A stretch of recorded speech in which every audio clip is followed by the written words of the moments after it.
the first way that the Buddha encouraged people was by saying Arambata Bodhisasane, that one should take up the practice of the teachings of the Buddha. One should make a beginning of the practice. La première recommandation du Bouddha, c'est que le méditant doit commencer par endosser la pratique, s'y investir.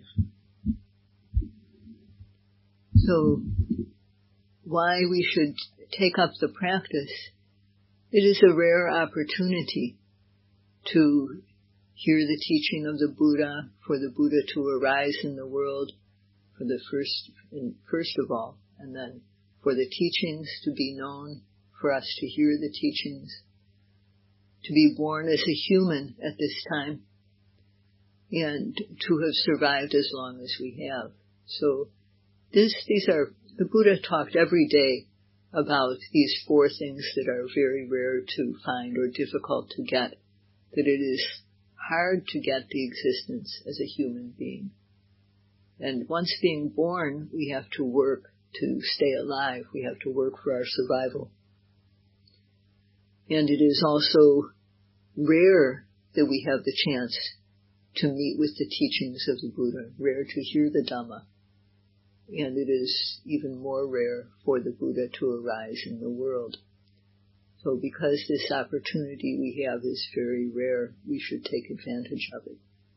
So if we just think about it in terms of probability, there are many, many beings alive on the planet, and human beings are a small number. So to be born, just in terms of mathematical probability, it's rare to be born a human being. There are many other types of existences that are possible to be born into. And we have a human existence, which is very good. And we have the time now to practice. We have survived this long. We can take the time away from our work and so on. So this is also rare. Many people can't, when we think about just how hard it is to stay alive, that people die at all ages, at all times, at all stages in their life, but that hasn't happened for us yet, so we still have the chance to learn about meditation and practice it. And when we think about the chance that we have to see movies, there are how many movie houses in Brussels, but how many places where you can hear the Dhamma? Not so many. There are many opportunities to hear many types of things, but to hear the teachings of the Buddha is relatively rare in the world. And the appearance of the Buddha in the world is rare, as we listened to the other night about how the Buddha has to fulfill the 10 paramis, perfections. But even if we don't think about it, if we just look at, how often does an outstanding poet arise in the world? How often does an outstanding musical performer, outstanding politician, outstanding leader? These are much more common than a person like the Buddha. The Buddha appeared 2,500 years ago, and his teaching is still known. So in all that time, there hasn't been another Buddha to appear. Of course, this is a very worldly way of thinking about it, but I'm just trying to illustrate that it is rare for the Buddha to appear in the world. So the Buddha talked about these 4 things that are rare to get every day because he wanted people to use the time that they have while they're alive to take up the teaching seriously. But how can we begin the practice or make a start in the teachings of the Buddha if we don't know how? So we have to learn how to practice. We have to learn. There is an example of a monk who lived in the time of the Buddha, and he wanted to learn meditation. he approached the Buddha, and I will just read what he said in Pali first of all. At that time, Atako ayasama utiyo yena bhagavate upasankamitowa bhagavantang abhivaditva ekamantang nisino ko ayasma utiyo bhagavantang etadavoja sadhu me bhante bhagava sanketena dhammang desetu yamahang bhagavato dhammang sutva eko upakato apamato atapi vahitato vihareyanti. So this is from the suttas. So the Venerable Ottiya went to the Buddha, and he paid respects and sat down in a suitable place. What is a suitable place to sit down? Neither directly in front of the speaker, nor too close, nor too far, nor behind him, nor upwind. If he had sat upwind, maybe the body smell from him would go towards the Buddha. So it was considered not respectful to sit upwind. And then not in a place that is too high, higher than the Buddha was sitting. And by sitting in this way, by paying respects and sitting in this way, he showed the Buddha that he was willing to listen to what the Buddha had to say. And what he said was, "Oh, Venerable Sir, it would be good if the Blessed One would teach me the Dhamma in brief. And when I have heard the Dhamma, then I will go alone to a secluded place. I will dwell, not being negligent, but having vigilant mindfulness, with ardent effort and with a mind bent on achieving or realizing the Dhamma." So this is what he said to the Buddha. He would like to dwell by himself in a secluded place, first of all, and he would apply the practice without being negligent, applying ardent energy and aiming to realize the full peace and happiness of liberation. To go by yourself to a secluded place is very good, because then you don't have the interruptions or interactions with other people that can cause your concentration to break. So that is the very best type of place to go by yourself to a secluded place. And the Buddha talked about 3 kinds of places that were good for meditation. The forest, like we have all around us, and the root of a tree. You know, in India they have very, very big trees. You can practically build a house at the bottom of some of these huge trees. And then the Sunyagara, an isolated place. But it may not be convenient to go to an isolated place and stay there by ourselves.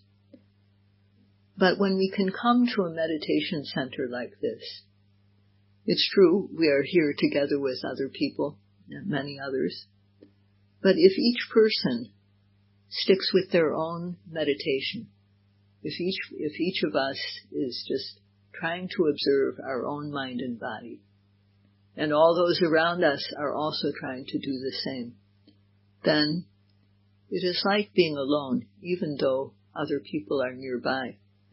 So for that reason, yogis shouldn't look at each other.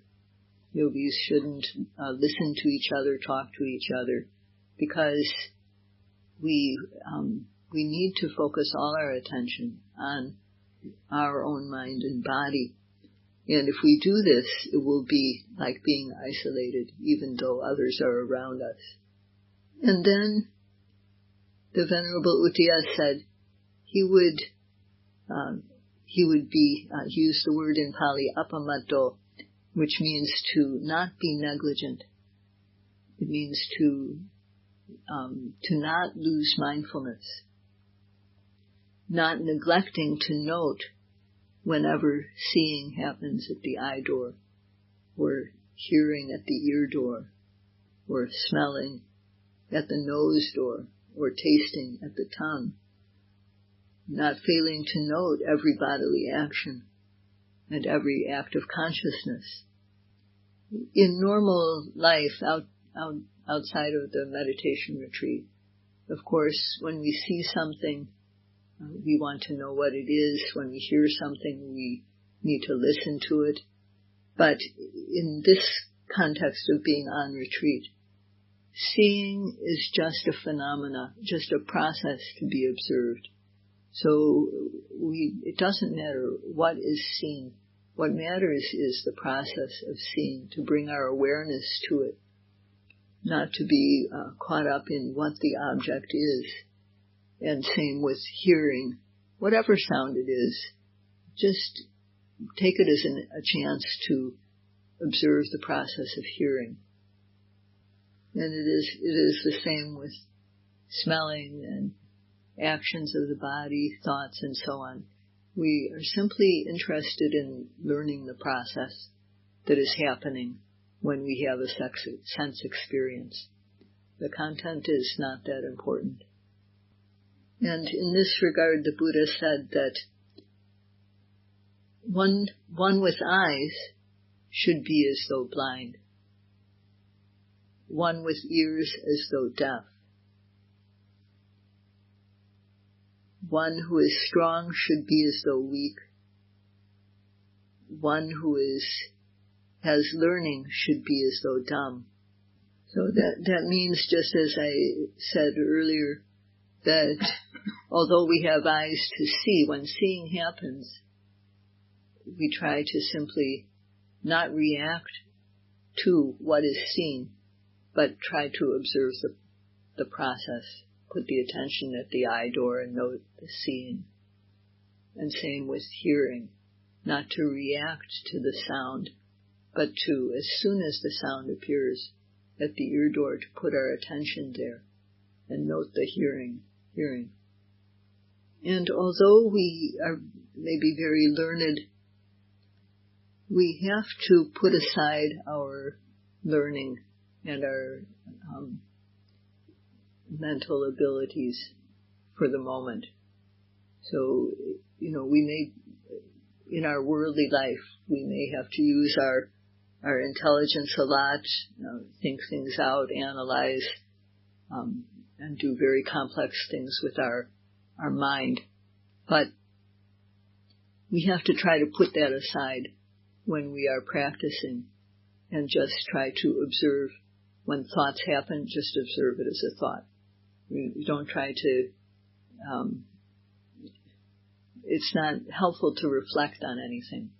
Reflection is very useful in the world.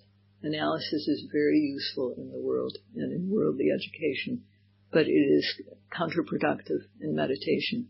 So when our typical thinking, reflecting, analyzing happens, we have to note it as thinking, planning, analyzing, whatever. And the other point that the Buddha mentioned was to, even though we have strength, to behave as though we are weak. So it helps in our attempts to be mindful of what we are doing. It helps to slow down a bit, because mind and matter are arising and passing away within us at a phenomenal speed, at a very, very quick rate. And our mind can't catch up with what is happening unless we slow down a bit. And it particularly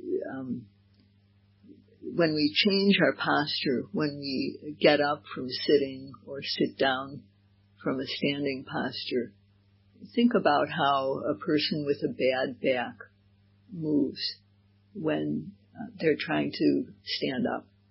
They stand up very carefully because they could hurt their back if they just get up quickly.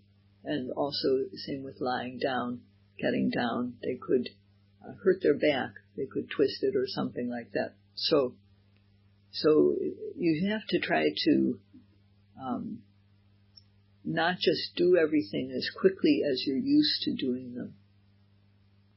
So I'm mentioning these things in the context of, trying to dwell with vigilant mindfulness and not to neglect, to be mindful of our experiences.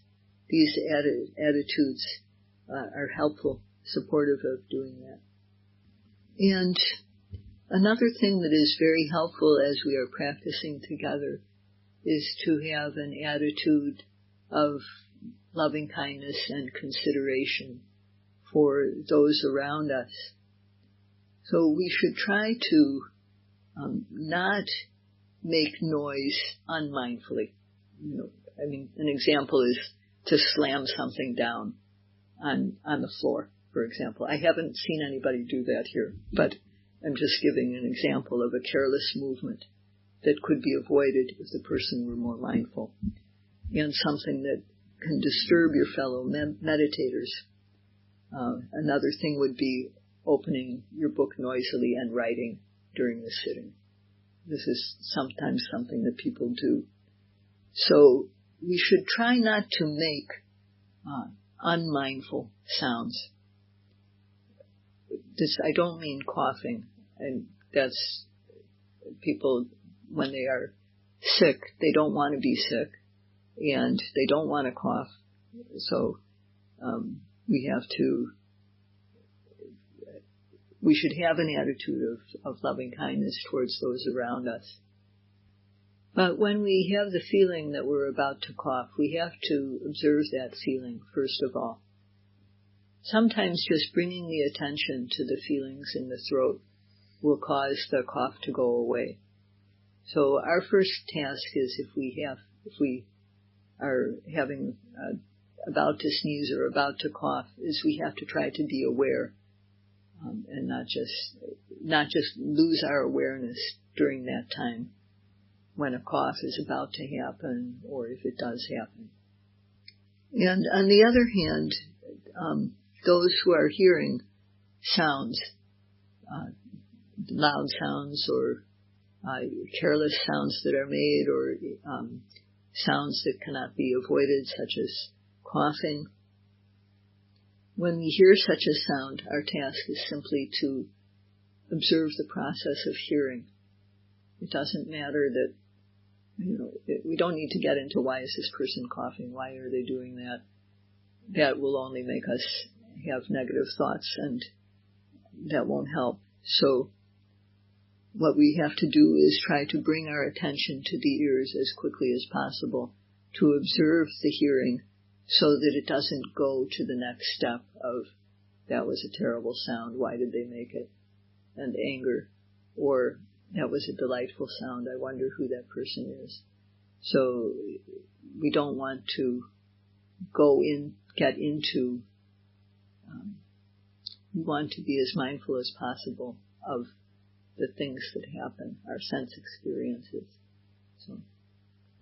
So the Venerable Uttiya said to the Buddha that he would dwell by himself in a secluded place, not being negligent, and then he used, and then he said he would use ardent effort, atapi, which we also know from the Mahasatipatthana Sutta. It means to possess ardent effort to dry up the mental defilements. So what is this ardent effort, this type of effort? It simply means to observe every seeing that happens, every hearing, every smelling, every tasting, every touching, every thinking, to observe every arising object, beginning with the rising and the falling of the abdomen. this is called ardent effort. Ardent means that it's warm or hot. And effort, the effort to observe the objects that arise has the effect of heating up the mind. So an example of how this type of effort, how it helps the mind, it helps to dry up the mental defilements. A way of looking at this is to look at what it's like with a hot iron ball. When you have something that is very, very hot, red hot, a fly can't come and land on that. If it did land on it, it would burn up. And this is like how the mind becomes. It becomes so warm, so hot, that the mental defilements, greed, hatred, delusion, they can't stick to the mind. When we make effort to observe the arising objects, the prominent objects, beginning with the rising and the falling, each time we try to observe, there's the effort that we make brings some mindfulness with it. So every time, if we can do this continuously, then it has the effect of building up more and more energy, building up more and more mindfulness. So this is how our mindfulness becomes strong, so that it's able to stick with the object. If we don't observe the things that we experience when they happen, then if we see something that is likable, then there will be liking for it, and then there will be greed for it. And if we see something that is detestable, not to our liking, there will be dislike and a negative, angry reaction. And when seeing something or experiencing something that is neutral, there will be confusion. So it's important to observe everything that we experience right at the moment that it happens. The effort that we make to observe the objects as they arise has 4 functions. One is that it prevents unwholesomeness from arising. And although unwholesomeness may have arisen in the past, it prevents that from arising again. And it brings about wholesomeness that has not yet arisen, and it develops that wholesomeness further. So simply when we observe every arising object, starting with the rising and the falling, these 4 functions are accomplished. And the final thing that the Venerable Uttiya said was that he would dwell with his mind intent on liberation. So all the ways that all the things that the Venerable Uttiya said are really relevant for us. That it's helpful to be by ourselves in a secluded place when we can't have an isolated place, to each of us dwell with our own meditation, focusing on ourselves, to be vigilantly mindful, not neglecting to observe in our waking time, and to apply ardent effort so that the defilements are eliminated and wholesomeness is developed, and to aim for the highest liberation, to keep on going until we can realize the highest goal. So since we are going to start meeting, the yogis and I will start meeting tomorrow, I would like to say something about talking about your practice when we meet. So you have all been practicing for some time, doing sitting and walking, and during we've talked about all the different types of objects that can arise. So it's not necessary to speak about everything that you have experienced since you've started practicing here. It's good to first say how many hours you sat and walked in the last day. And then to choose one sitting to talk about. You can choose the best sitting or the most typical sitting. If you are going to combine things from different sittings, you should tell me that you're combining. So if you've chosen one sitting to report on, then say how long you sat for that sitting, and then what you noted. On the tape that some of the yogis have already heard, Sayadaw U Panyasami talked about what appears, the object appearing, noting it, and what you notice about it. So we know that, there's 6 types of objects that can arise: seeing, hearing, smelling, tasting, touching, thinking. So these are what we call objects. They appear and we note them. If we note them, we may notice something about them. So we begin by talking about the main object, which for everybody here probably will be the rising and falling of the abdomen.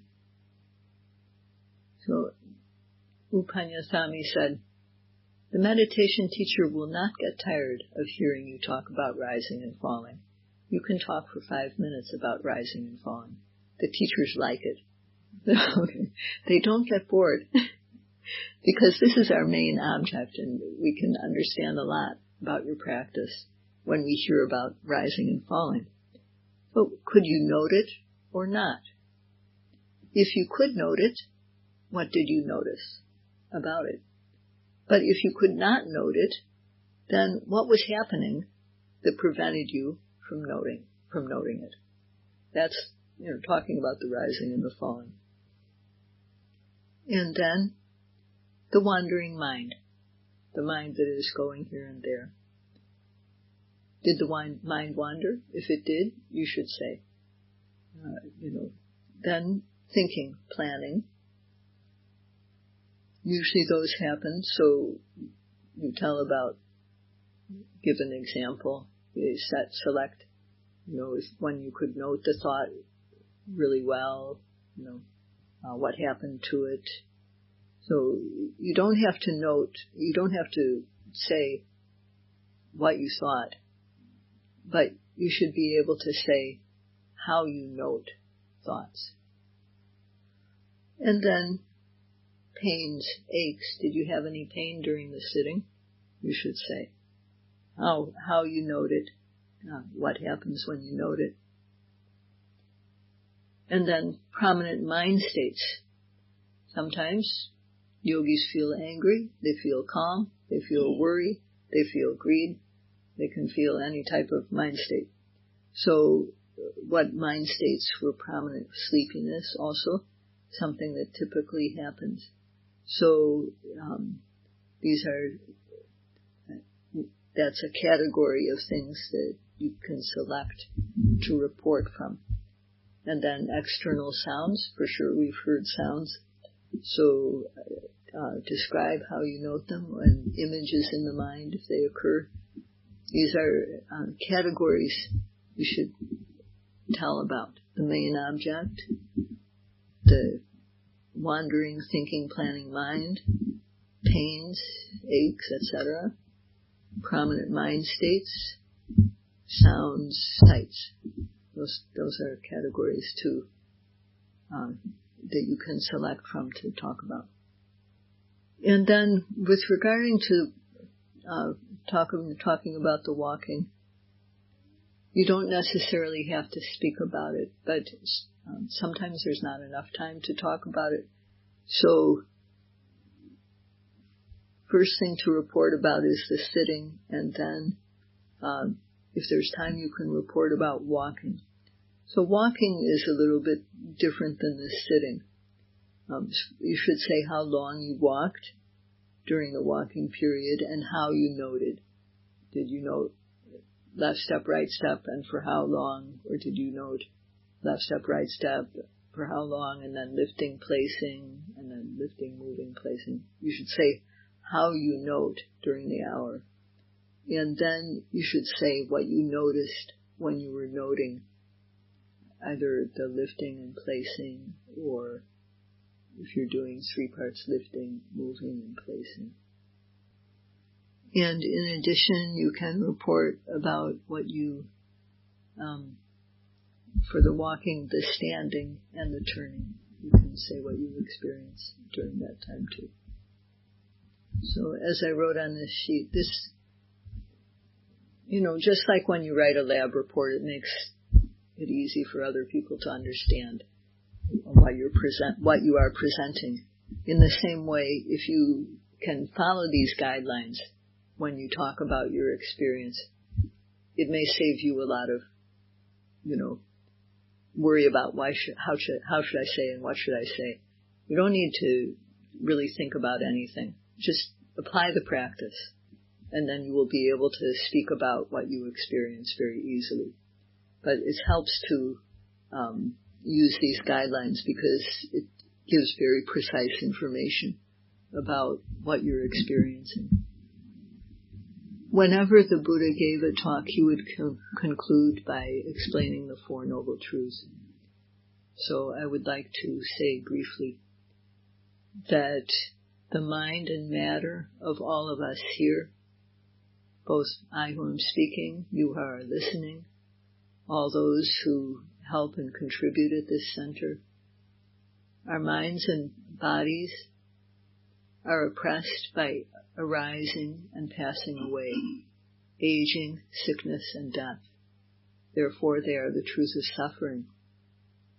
Craving, the 3 kinds, the 6 kinds, the 108 kinds of craving, are what bring about this suffering, and therefore they are called the truth of the cause. There is cessation of craving and cessation of suffering, and this cessation is called the Nirodha Satya, the truth of cessation. The Eightfold Path of Satipatthana Vipassana, as well as the good deeds of generosity, morality, volunteer work, the other types of mental development, such as samatha. The good deeds that we do are the truth of the path. They lead to the end of suffering, so they are called the truth of the path. So by applying the method of Satipatthana practice to observe every arising object at the moment of arising, with effort and aiming, mindfulness, concentration, may you all be able to apply the practice with respect and care diligently, so that you are able to develop knowledge and realize the Four Noble Truths a full 4 times and experience the peace and freedom of Nibbana. Sadhu, sadhu, sadhu.